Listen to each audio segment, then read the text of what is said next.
থেকে আসুন মন্ডল অফিসে আসুন, আসুন বিধানসভা অফিসে আসুন, আসুন বুথ পার্টি অফিস, অঞ্চল পার্টি অফিসে ডেকে স্বামী স্ত্রীর বৈঠক করতে বসে আছে। কে বলেছিল এগুলো?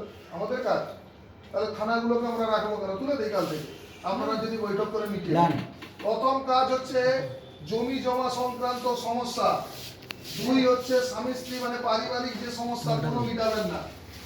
দল আমাদেরকে বারবার বলেছে এই সমস্যার মধ্যে যারা ঢুকবেন, দল যদি ব্যবস্থাপনা পায় কোনো পয়সা নিয়ে লেনদেন এর জায়গা তার নামে করে দেওয়া, 14 বছর আগে 15 বছর আগে কি দেখা যাবে 20 বছর আগে চাষ করতে জমি ছাড়িয়ে নিচ্ছে, এতদিন কোথায় ছিল?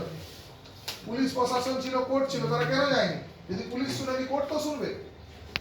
তারা কোনো সময় কেস করেনি, সরকার এসছে, চলো এবারে বিজেপি পার্টির কিছু লোককে দিয়ে ঝান্ডা পুঁতে আর পরিষ্কার কথা অবৈধ জায়গায় ঝান্ডা পার্টির ঝান্ডা আমাদেরকে ব্যবহার করতে দিয়েছে। কার জন্য? এটা ঐতিহ্য আমাদের।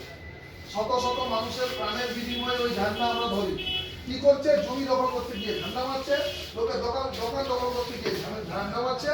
কি করছে? খাস জায়গায় গিয়ে ঝান্ডা মারছে, মানে ঝান্ডাটা মানে কি সিপিএম পার্টির মতো শুরু করে দিচ্ছে দখলদারি।